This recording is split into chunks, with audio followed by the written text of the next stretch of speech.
Y'all ready? Y'all ready?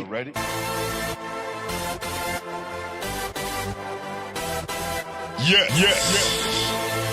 You have just stepped out into the world of chaos. Where everybody goes hard.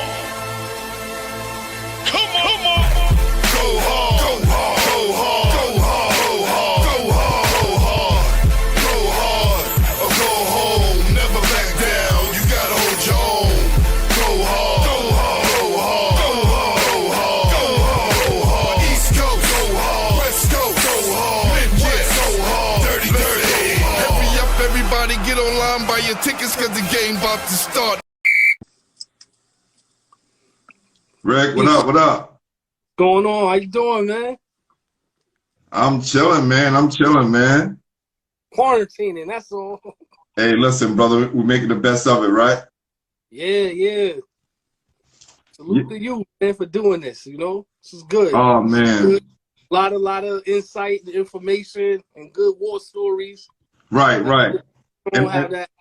Yeah, Thank you, man. I appreciate that. And that's what I wanted to kind of get to, right? Those dudes who've been in the grind and wanted to just hear their stories from their childhood on up to being an adult. And some of us go in, like Ephraim, who went on a little bit further, right? Some dudes go a little bit more in depth into the transition from being a star basketball player and then coming back being a regular civilian. And I think a lot of people don't touch on those stories, and that's why I want to get to it. And not all tragic stories, it could be great stories. Michael Thompson transitioned into, helping his kids develop, right? So everybody doing different things. Hassan was starting to coach. Pat is doing the acting thing. So a lot of us, I'm teaching. So a lot of people is, and coaching. So a lot of people are transitioning to different, But that's why, too, to see life after basketball, Because, a lot of times, definitely with New York City, you got a rich history, a lot of people playing ball. And once the ball stops, you kind of don't, unless you know these guys intimately or know somebody that knows them, you just don't know what they into or what they doing. But cats are doing big things on the scale of life, Right. Such as yourself, who saw, I know you probably play recreational, but you had front center stage and called all the games to some of the greatest players that ever came through New York, that passed through Brevoort. Funny thing is, when I first started playing ball, my uncle loved you. So he used to be like, yo, Rick, if you serious about ball, pool, he like, yo, ask him to train you. I never had the heart to ask you. Oh, man. Wow. He's like, yo, that's my man. Right. That's who you want to play. That's who you want to kind of pattern your game out. He work out. He play hard. Ask him to train you. Tell him I'm your uncle. We'll do it. Never Facts. Because your uncle did a lot for me, man. And just at a time where was doing so well, and it was a lot of support from outside the neighborhood. But I think a lot of the guys from the neighborhood, and since we was around the same age, it was a little bit different, right? But for your uncle, who's a little bit older, he was able to enjoy me playing, but also be kind of like a mentor to me and help me put, he's like, listen, you pick the team, I'll coach it, and we'll make it happen like that. And it was kind of a partnership, man. So I definitely appreciate him, man. Still to this day, got love. And your pops, man, always gave me kind words, man. Yeah. So, good stock, man. Yeah, but I played a little ball, but it ain't nothing like some of these cats you interviewed, man. But in that, I would say in my travels of playing ball, you play against certain cats, and that, this ain't for me. Like, I think I'm all right, but they good. Right. So those two cats for me that I first saw play that was like super, super nice within my age range was LeVar Folk and Trevor Diggs. All right, before you even start that, right? Yeah. How did you start calling the games, bro? because a lot of these guys started scoring their buckets because your voice was vibrating through their body and what you were saying to them to get them charged. Yo, man, first shout out, rest in peace, Harv, man.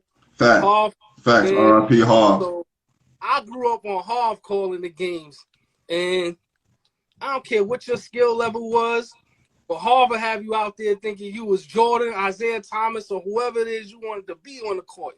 Right. So and with the energy, keeping the crowd going in games. So that's who I tried to emulate when my playing days was over.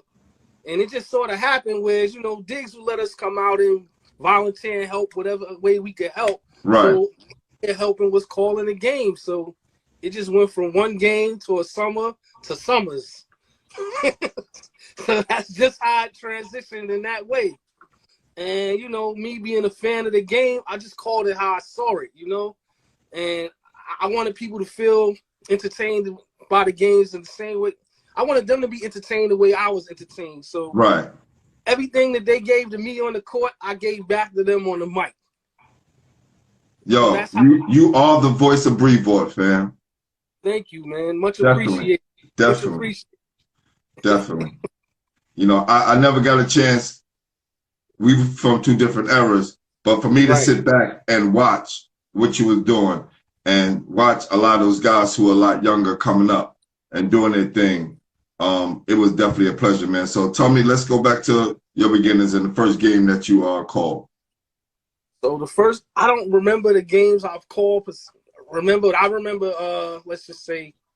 The ones that stick out the most. So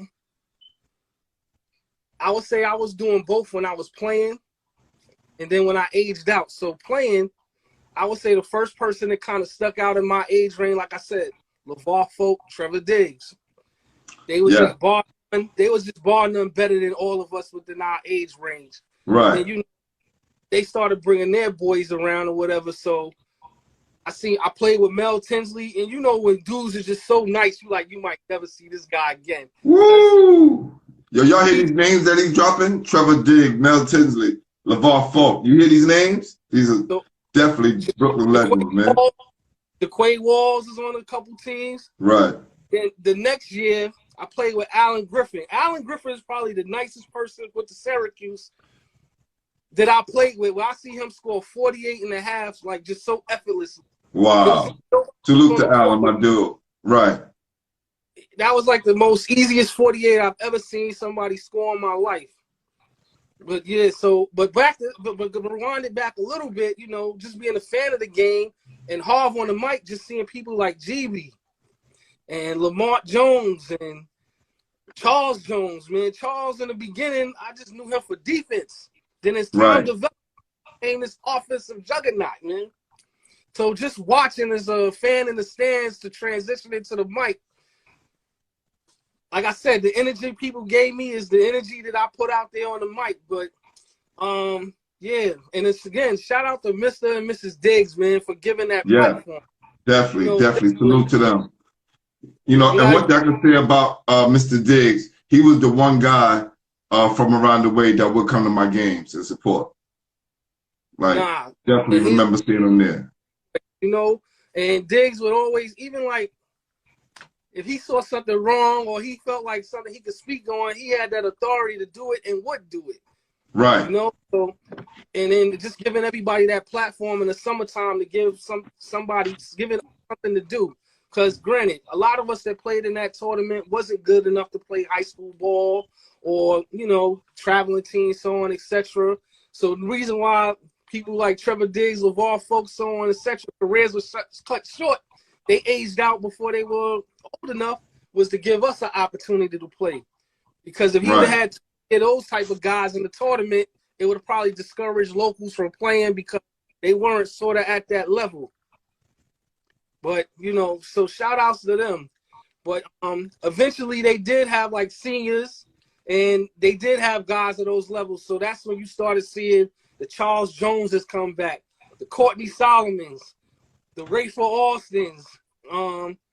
Trey had one kid on his team that he from Queens, man. He went to high school with. He was solid. Mike Campbell. Yeah, definitely. He went to Philly Dixon with me as well. What up? What up, Pat? Wow, he did? That's cool. Yeah, yeah. So, question. Yeah. How does it feel to call the Lamont Jones game when he had 54 at 11 years old? Was it 11 to 10 or 11? Man, that was probably the first cat I ever saw ball, and I was like, yo, he's different. Yo, I was at that game. I remember summer, I forgot what year, but I remember just coming down and just coming to watch the game, and he put on the show. And I remember he finished up with 54. And I know he was like 10 or 11 years old. It's different to see a kid get his with like almost grown, older teenagers. That's Right. when you know it's special. When you see a kid that's probably barely going into junior high school, playing with like kids 3-4 times his age. And like not only holding his own, but being dominant. And those are the people that kind of stick out throughout the career of me MCing. But Lamont Jones, Charles Jones, the Jones brothers, you'd be hard pressed to find a brother duo that could match up with them, man. Yo, you remember how hype Charles used to get and the face he used to make every time he scored?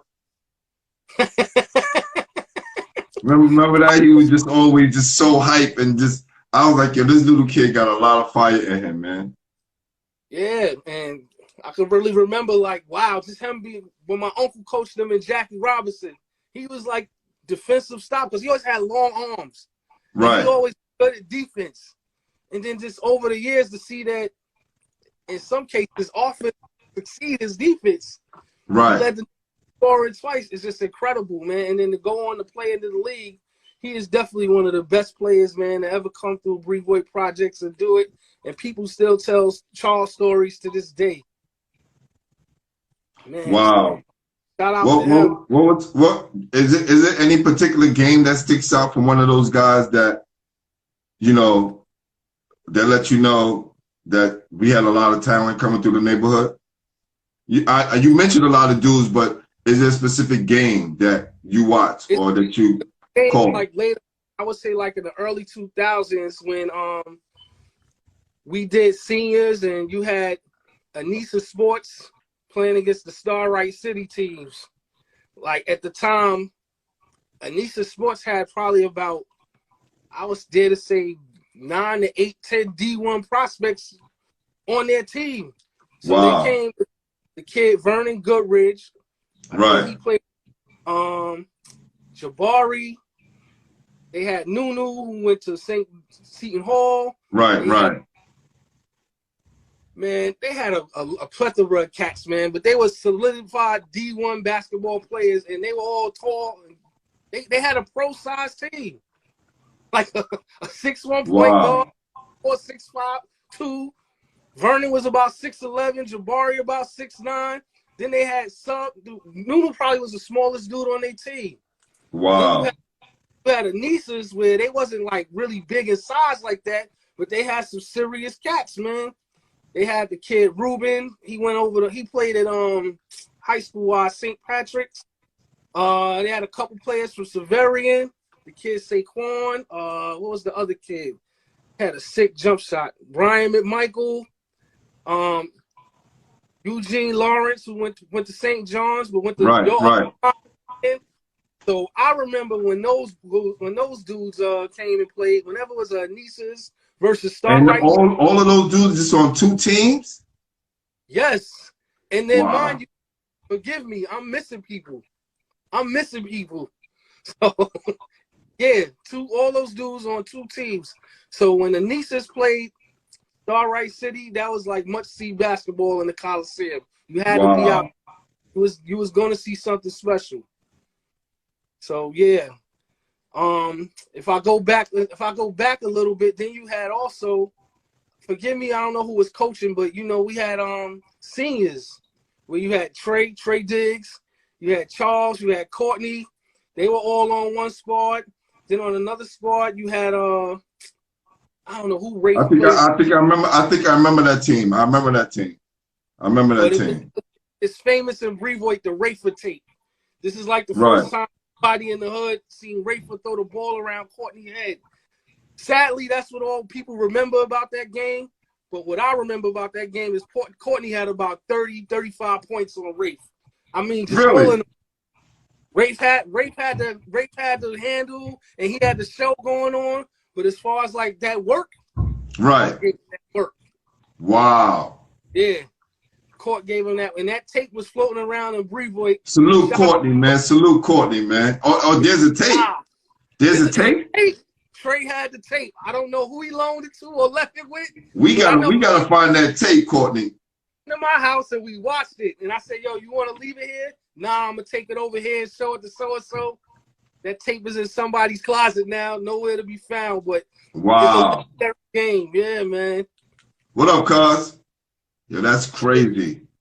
And that's you crazy. And I remember the talk about Rafer coming to the neighborhood, and I never saw him play when he was that young. I got him seeing him play when he was older, but the talk was he came through. I never heard that story about the Courtneys. They left that part out because everybody's so caught up in the oohs and the ahs, and no one looked in the stat book. Nah, Court was killing them, pulling up, handle, going around them, pulling up deep threes. Court gave him some work, but like you said, what people will about the game is the Rafer ooh and ah to throw the ball around the head. The collar was stupid. It was a moment. Don't get me wrong, but Court definitely got the better of him that day, despite everything. Right. I don't care what anybody says. One of the moments I remember being younger and growing up around the way is seeing the Brevoort crew play against the Coney Island crew. It was my freshman year at Lincoln, and wow. I was I was so mad that I didn't make the team. You know what I'm saying? Like I wasn't on the house team. So this is why that next couple of years, like I just went on a tear. And I picked my own crew. Like it wasn't none of the older guys, right? It was like all of Johnson, Troutman. What was my man from Howard Avenue? Just had the hops. Pop, what's his name? Pop, Drew, right? We had Drew and a few other guys, and then we added guys later on. But seeing Brevoort beat the guys who was on my team, the Silk, the Spice, the Damari Riddicks, right? All those guys who was out there, it was a good feeling because it was like the crosstown Coney Island thing. And then you was outnumbered out there, so I know they was talking trash all day. Well, yeah, but I went for the house team. Yeah. You know what I'm saying? And we won, so nobody can say nothing to me at Lincoln, right? Right? So I had the best of both worlds, and nobody could really say nothing over here because we coming over here kicking boys' hot ass and everybody else ass, right? So, even though boys spanked us my sophomore year about 20. Wow. Who was on that team? They had Nestor Payne, Eric Brown, Gilmore. They had Stocky Ant. But it was like Mo Kirby. It was a lot of them on that team. They had about 4 or 5 Division I players. The front line, what up, Pop, was 6'7" and above. Yeah, and we were just coming up. We just lost Silk and Spice and those guys.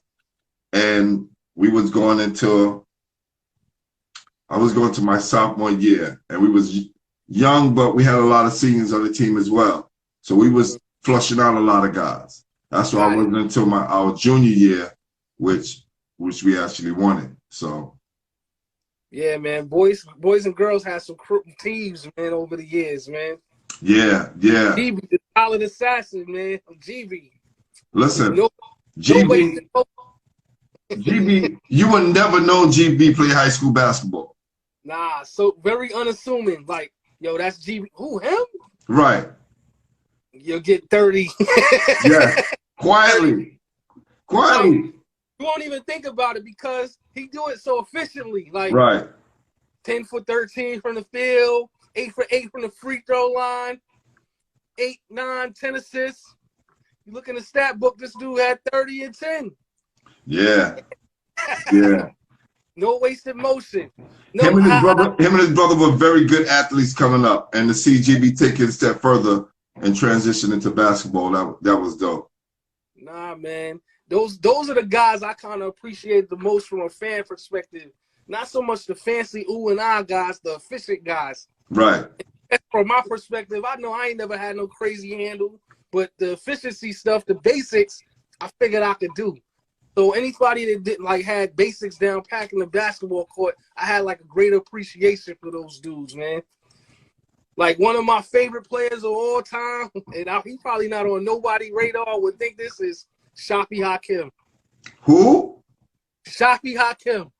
Who the hell is that? See, that's what I'm saying. He played a lot with X-Men, man. I think he went to Brooklyn Tech. He was on all those undefeated Brevoort teams with Charles and Trey, Showtime, and he was like the point guard. But he was smart. He was smart with the Brooklyn Tech. Smart, heady. He was heady. Didn't make that many mistakes, probably. Smooth. Right. Jump.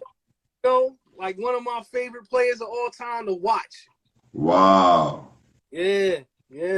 What's his name again? Shafi Hakim. Shafi? Yep. Shafi Hakim. Charles and I'm supposed to be coming on the show, so we'll see. I'm gonna ask them about him. I just want to write his name down. Nah, definitely ask about Shafi. Silent assassin. So if you would have had to create a top 5 that you've seen coming out of the midget league, who would it be? Wow. Damn. Woo! Lamont Jones at GB is 1 and 2. Easy. Oh, man. Let me see. You got Charles. Man, I can't do 5, man. You got Charles. You got Trey, Trevor, LeVar Folk.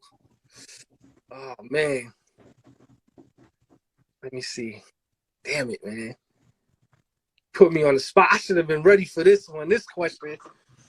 But, man, Yo, you got one more. You said Lamar Jones, GB, Charles Jones, Lamar Falk, and who else? LeVar and Folk. You said Trevor Diggs. Trey and Trevor. The Diggs brothers.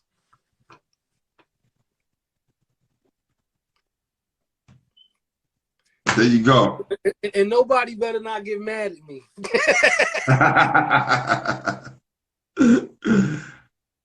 Wow. Man. A lot of talent came through that Coliseum, man. And it was like an honor just to get on the mic and MC those games, man. And did Todd Miles play in Brevoort?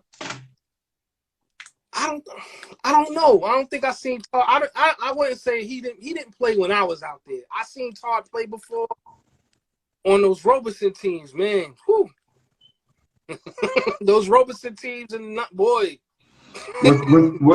I seen him play sparingly, but I only saw him in championship games. So right in playoff game, I didn't really see him. See, but Robeson, I went to 324 junior high school, so that was like the pipeline.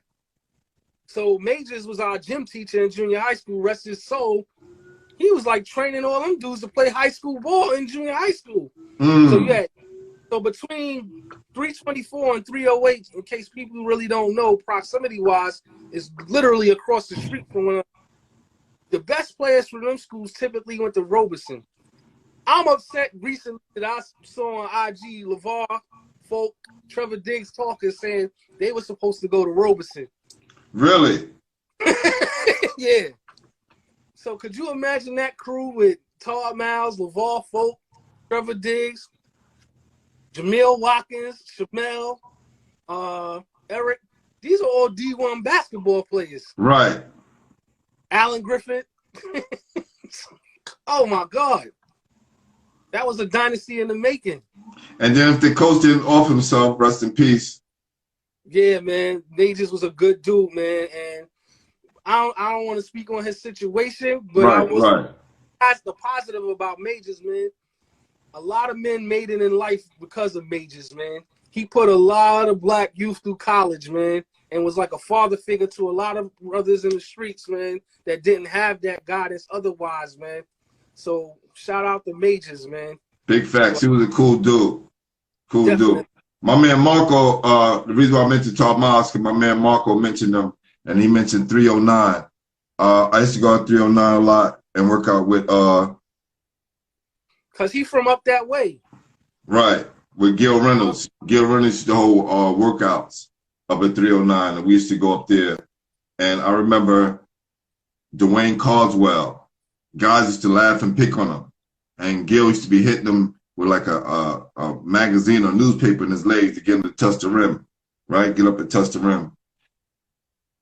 And I just remember dudes dogging him and laughing. We used to go on trips to play ball, especially when we played on Madison Square Broncos. He was on our team as well. But see this dude move on and go on to Temple, and then do well at Temple, and then move on to Miami and have like a 10-year career and win a championship. That's how it goes, man.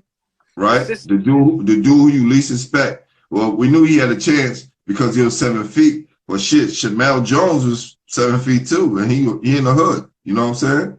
Yo, listen, yeah. Hard work, dedication. You know, some people put it in, stop working because that talent, you know. Right. What's up? It comes a point where your talent, you know, everybody is just as talented as you. No matter what field you're in, your talent will get you to a level. But if you're not willing to work hard on your talent, then you get stifled, man.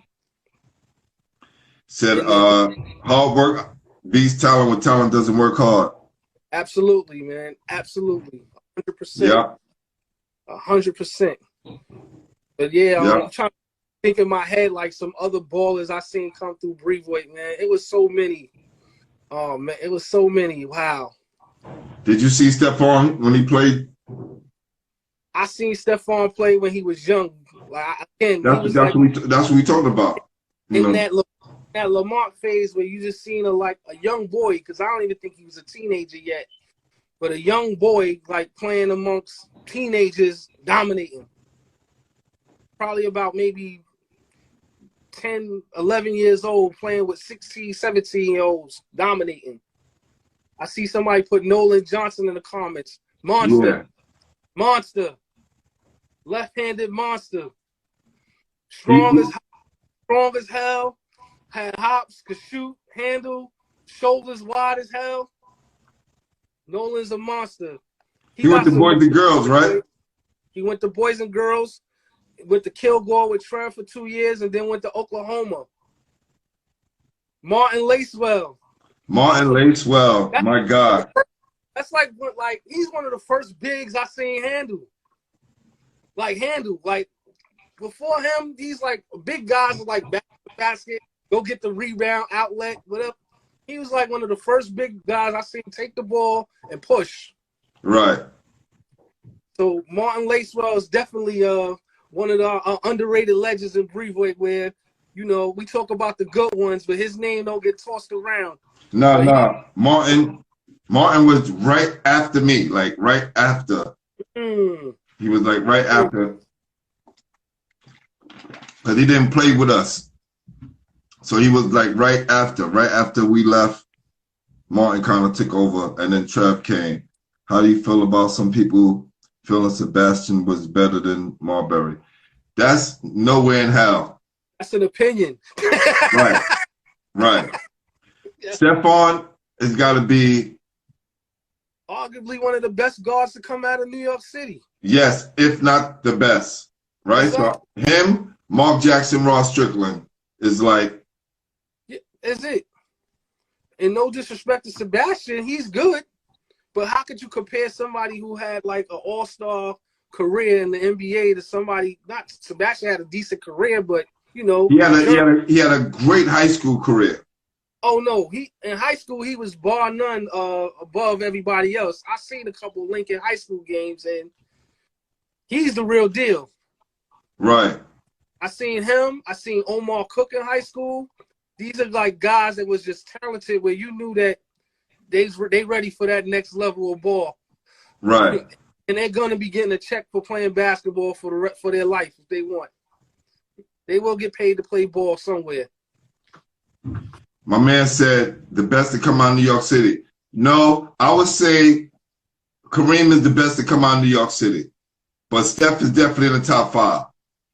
Absolutely. Pearl Washington. That's okay. We talking about that. Even though I think Steph's career was a little bit better than Pearl, but what Pearl did for the culture, what Pearl did for the basketball culture, kind of shaped who everybody became in New York. He kind of set it off because amongst his peers, he was that guy. Right. And what he did on the pro level, as far as people may have surpassed him, but as far as like high school and college, he was that guy. And he kind of set the bar for New York City guards for the people he played with and the people that came after. I remember one weekend, guys was coming back to the neighborhood saying Pearl had 82 in Virginia. Like he went down there and crushed. I was just like, what? And the games were so crazy. We would try to get in the games. The games would be so packed. If you go there on time, you wasn't getting in. Wow. Right? So that's how crazy it was. Yeah, and I remember seeing later, like when I was in high school, I went to Westinghouse. Got a story about that later. But I saw Stephon play against Westinghouse, and again, you know when you see a special talent. I mean, this guy was Steph Curry in high school. Who's that? A foot across half-court line, letting it fly. Who? Stephon Marbury. Yeah, my cousin was just saying he was a killer. Let me tell you, Stephon was so much better than a lot of people because, especially a lot of New York guards, because a lot of New York guards couldn't shoot. He could shoot. That was the knock on a lot of New York City guards. We can handle, we can run a team, we floor generals, but we couldn't shoot. And this goes back to Sam Worthing, Pearl Washington. Kenny kind of broke the mold a little bit, Kenny Smith. But then you have Mark Jackson who couldn't shoot, Ross Strickland who couldn't shoot, right? So there's a lot of great guards who came out of New York City who people said that couldn't shoot, right? But then they had Ross Strickland who, let's say he was a bad jump shooter, but he didn't have a jump shot. But he had one of those games like Kyrie to where he wasn't blocking his shot. And he ran the team and was topping assists almost every year he was in the league. What Rod gift was, though he didn't have a jump shot, he kept people backpedaling. Yes. The next thing you know, you basket. Whoop. 2, we going back the other way. You had to respect him being a floor general. Yeah. Another guy who I say was good, who people don't talk about, is Boo Harvey. Boo Harvey was so nice, right? And he was kind of one of those players like GB, but his name was a little bit bigger, right? Because you look at the stat sheet, he got like 2010, 2015, 3 steals, and he's filling up the stat sheet. Right. And what he did at Jackson and what he did at St. John's even showed what kind of a player he was. Even though he didn't go to the pros and make it in the NBA, he was definitely a New York City prototype guard who lacked the J but had game. And you know, that's one of the things I argue about people when they try to throw stats. Yeah, it just... You have to watch the game. And yes. You have to watch the game because somebody can have 13 points, 9 assists, 6 rebounds, and totally dominate game versus somebody that just got dropped a 30-piece. Right. Volume scorers. Shoot the ball 30 times and I had 30. No. Right. So you get, like you say, you got Boo Harvey who do a little bit of everything because his fingerprint is in every asset of the game. He's running the team. He's stopping the next guard. He's scoring when it's needed, you know, just controlling the game. A la like a Jason Kidd. Yes. Like Jason Kidd doesn't have the craziest stats in the world, but he took those Nets teams to the finals where them dudes would have been in lottery without him. Yes, definitely. Somebody mentioned Kenny Anderson. Watch that up close and personal. And listen, anybody else, just put a thumbs up or put an invite in. If you want to tell a story, you got a story to tell, you got something that you want to share. That's what we did doing tonight. But for now, I'm rocking with my dude, Rick. So until somebody come in, we're going to rock out the rest of the night. I saw Kenny Anderson's movie. He did like a screening of it in Jersey. And Mr. Chibbs. And one of the interesting parts was they asked him, like, who was the hardest guard in high school team in guard, you had to go. Somebody was like Todd Davis. He was like, no, Rob Phelps and Nazareth. Really? That was the toughest team he had to play against in high school. Yo, big up, salute to Rob. We had him on. He's the second guest in the basketball heads. And then also he said he was this close to going to Syracuse. Yo, let me tell you. I was there that summer. We was at the Empire State Games. Let me tell you something, brother. We would walk up and down Market Street and go on into these stores, fam, and he could walk there and get anything he want. We could get like one thing, right? Because we was with him, but they treated him like a rock star. Him and Conrad, salute to Conrad, R.I.P. Yeah. And I remember we was in the back chilling, talking about, you know, where we going, what we doing. And Conrad said, yo, I signed today. He was like, word? Like, yeah. He said, we rocking together. He said, nah. Let me see. I don't want to put it out there like that. But he said they didn't have enough. Fact. So from that point on, we was bugging out, crying because Conrad thought Kenny had signed. That's why he signed. That was one of the major reasons why he signed, because he thought Kenny was signing too. Just imagine that. Man, wow. Left him at the altar. Right?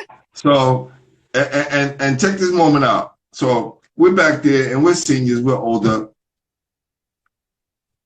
We're back there cracking brews. The police come. So Ralph James, I think it's Ralph James, there's a bunch of us, Conrad, Kenny, Billy Singleton, it's a bunch of us up there. And the cop says, oh, what are you guys doing back here? Ralph James goes, fellas, I got this. Ralph James, if you don't know, he went to Harvard, played for Harvard. One of his first jobs out of Harvard was president of Bears and Stearns. He's probably president somewhere else now. But Rob, yeah, he was a smart kid. Pops was a lawyer. He used to get dropped off in like town cars and limos and stuff like that. So Ralph James was good. Black guy. He said, excuse me, officer. My cronies and I was here celebrating Kenny Anderson and Conrad McCray, who just signed his letter of intent to go to Syracuse at this university. Yo, we sitting back. Yo, first of all, that was the first time I heard the word cronies. I'm going to be 100%. At that time, I was in the 12th grade. I remember that. No, I was just graduating because it was that summer. I was going to Philly Dixon that summer. And it tripped me out. And mind you, Kenny was on the high school team. I was on the open team. That's the college team. Yeah. And Ross Strickland, Boo Harvey, Derek Chivas, Dwayne Martin, Pete Nice from third base was on that team. So it was a crew of us, and I was the youngest guy. So I was hanging out with the guys or my peers. I wasn't hanging with the college guys too much until, you know, I got to know those guys. But Ralph James got us off the hook. Nobody was in the paper. Nobody got brought up on charges because we was back there drinking brews back in the late 80s. And I still remember that to this day. And listen, when I hear a new word or I hear somebody say something that I don't know, I want to know what it is. And by the context of what he was talking about, I knew that word meant friends. But I was just like, wow, he used the word cronies. And anyway, but that was a story that I'll never forget, y'all. It's crazy. That's not a word you hear in high school. Right, right. Friends, you know? And the fact that Kenny was like, yeah, they didn't have enough. Wow. Yeah. Because he told it like, yo, my mother said, you going to Georgia Tech. Because they had enough. That's why Steph went there too.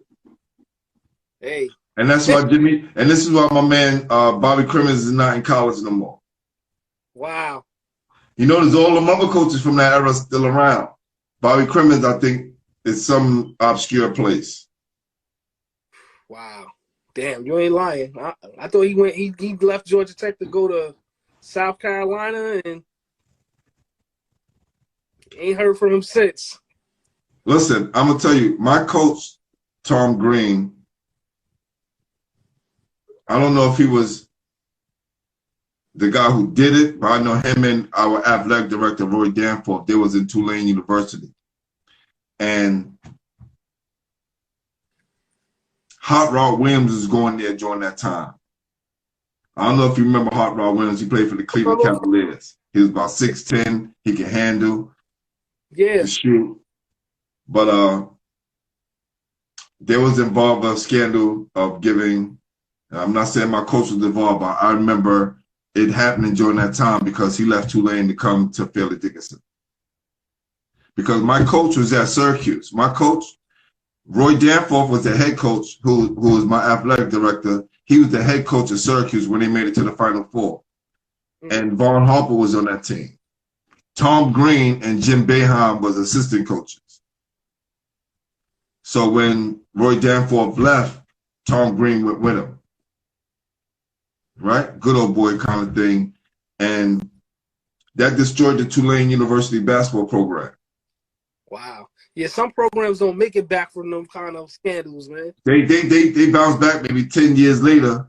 Yeah. 15 years later, but the damage is already done. My coach was at Fairleigh Dickinson up in the East Coast, making a little bit of noise and doing what he was doing. He got a new gym built. He got the Rafer Center built. That's where all American camps was held at. But that's the year I came, and that was one of the convincing factors, along with one of my high school teammates being there as well, by the name of Damari Reddick.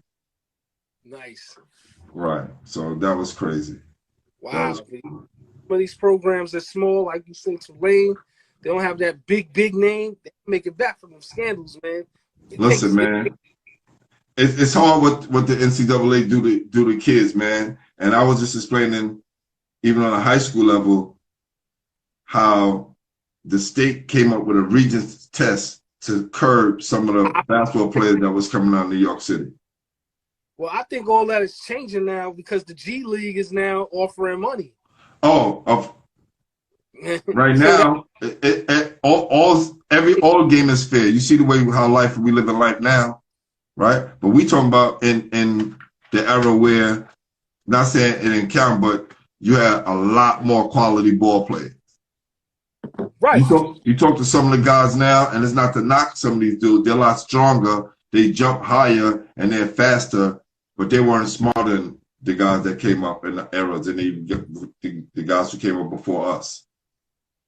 Somebody just typed, why you think kids leaving NYC? Telling you, fam. Once our kids get the brainwashing and then the Nike leagues come, right? And I think more money you pour into a situation, the worse the product becomes. Right, because it becomes money influence and money driven, and not what's best for the product. It's what's bang for the buck.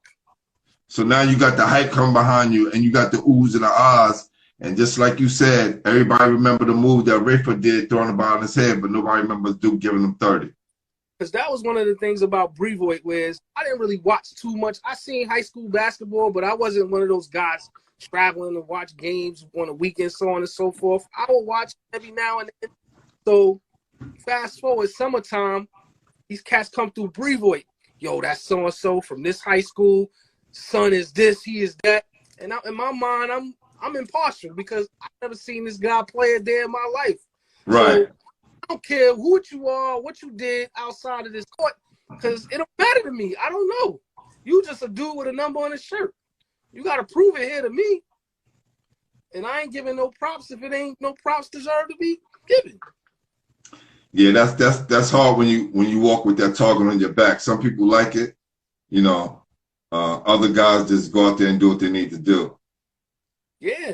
But So, there is a difference between those guys who, you know, the hunt and the guys who are hunters. You know what I'm saying? So what you saying, like you see these guys and they got these people on their back gassing them, you know, that go here, go there, and all. Some of them are good, but they not that good. You know what I mean? They all right. And sometimes, again, like I said, when you come from a system or you're a volume scorer or you got the green light and now you don't have the green light and you have to play within a structured system because somebody's is just as good as you, if not better than you, that's when your talent really shows. That 30 a game comes now 5 and 8 or a couple DMPs. Listen, we call that David Nathan Phillips. All right, you got how many DMPs you got? David Nathan Phillips. Oh yeah, he is the Tom Kachowski of Coliseum from a certain era on, because you was too young to come to the games when I was playing, right? Right. So I didn't come out there. I was out there, but I probably was oblivious to who was who, so on and so forth. Right. So, but definitely, Marco, he got a lot of knowledge from the guys who came out of Brevoort, especially that midget league who groomed a lot of younger players. The tournament I played in was you already had to have game to be in the tournament. But the Brevoort League, the midget league, kind of groomed a lot of players and kind of helped them transform their game into better junior high school and high school players. Yeah, definitely. Isaiah Washington. Oh, you want to talk about him first? That's the Jelly Fam kid, right? The Jelly Fam kid. The layup that Iceman was doing 40 years ago. The same layup dudes is doing, he gets props for. But then also, we in a different age with YouTube and Instagram and all of that. Like, you watch these kids' highlight clips, they never miss. So you just see 4 or 5 minutes of just great stuff. Come on, man. We know that's not. That's why I don't watch those overtime clips and those high school videos, because they only show the makes. They don't show nothing else. Right. And you get the wrong perception of these dudes playing. Now, I have a theory, right? And this is my theory. I don't think New York guys do well in the Big Ten. It's style of play. And I don't think we do well in the SEC. It's style of play, man. Not saying that we can't play with them. We can play with everybody. But the style of play is so different. Those dudes a lot of the conferences that a lot of New York guys thrived in, ACC, Big East, and a Max, and a lot of the mid-major colleges. It's a whole different style of play with the Big Ten and the SEC. Right. And just even regional. If you watch where these people are from, you can see the style of play is different. Those country boys, they more strong, athletic. New York flashy, Chicago flashy. But there's also some of them come from playing structured basketball. And that's one of the things AAU kind of destroys. When you jumping from team to team to team, you really don't understand the game. It's just talent. If you're more talented than anybody, you're going to get yours by nature because you're talented. But now when you go to that next level, again, when people are just as talented as you or maybe even better than you, if you don't have up here, you'll be in and out of the college just as fast as you came, man. Well, I want to see how many of those guys from the SEC are from New York, Marco. A lot of us don't get to go out to the Pac-10 because the Pac-10 is not some place where a lot of New York guys go, right? So you really got to be like a big name with, a Marbury, But he went. That's all SEC, right? Yeah. His brother went to Georgia, and Stephon went to the ACC. Remember, I told you, Big East, SEC, the Max, and a lot of other smaller mid-major tournaments. Conferences where we do well. Not saying that we don't do well other places. Nah, you're right. We do. But the big, I know for sure, the Big Ten and the SEC is not some place that New York thrive. Because the system doesn't benefit their game. So look, Gary Irv, Tall Miles, SEC. With Tall Miles, he went to West Virginia and then Mississippi. Right. And then Gary went to Arkansas, right? He went to Mississippi State, then went to Arkansas. Because and he ran a team, but he wasn't the Gary Irvin and Roberson that had the green light. You're not getting that. Those guys should have stayed and went local. Those Right. guys, if Gary Irvin would have went somewhere else and stayed local and went to like a Mac or Hofstra or somewhere, just somewhere where he could have made that his home, he would have did very well. And that's the thing, because you get these coaches and you got to be able to perform in your system. And sometimes you're a basketball player, and I've seen it, observed it. Certain systems don't fit certain players. It doesn't benefit talent. So somebody like Gary Irvin, though he had a solid career in college, but those systems he played in didn't show his game. It didn't show the full potential of his game. You said, my bro Durant Scott did his thing at Miami and Shane Larkin. Miami, that's ACC. That's ACC, baby. That's ACC. I said we do well in those. We do well. We thrive in those kind of environments. And you just look at the history. I remember saying that when Ed Damada Bogart went to Kentucky, because it was such a big thing that he was All-American, right? One of the top players in New York City, in New York, in the country. But he was just on an elite level just by him signing to Kentucky. But when he went to Kentucky, he became a defensive player. Right. There was no more scoring. There was no more of you dropping 30 and 40. You went there and they had you playing defense for your whole career. And then also you got to understand that people got to recruit and understand the coach and the system better. What are you going there for? Because they might have somebody already that can get them a 20-piece. We need you to feed this guy the ball. Whereas in high school, you coming from where you got the green light. That might not be the case. Or you might have to play behind somebody for a couple years before you get your shine. So it's a whole different, it's so many dynamics as to why people can shine and flourish in college or why they can't. But definitely certain conferences, New York style doesn't mess with, man. All right, my boy has a point, and I forgot about this one. Mashburn. Well, he's an anomaly. Definitely an anomaly, because here's a guy, he didn't, it wasn't like he was in the greatest shape, right? It wasn't like he was muscle-bound dude. He had one of those games that he could go on the West Coast and play. He could go on the Midwest and play. He could go anywhere and play with the style of game that he had. You got some of those people that are an anomaly where, like you said, regardless of where they go and get dropped off on the earth, they'll walk at 20 people. Right. So I would definitely say, and there's probably a few more who did well in the SEC that we're not counting. But I could definitely say Lamont Mashburn, Marco, that's a good one. Nah, he was going to get his regardless, man. Yes. I do agree. But no, it was, but like you said, man, it's a couple of New York players that just went down south, and unfortunately, I ain't gonna say unfortunately, because look, they went to college, they got a free education, so it's really nothing unfortunate about it. But wise, their game didn't flourish the way it's supposed to. Come here, big man. I want to watch Peppa Pig. You want to watch Peppa Pig? The guy interrupted. Peppa Pig. Hey, what's up? Please. All right, I'm gonna put it on. Yeah.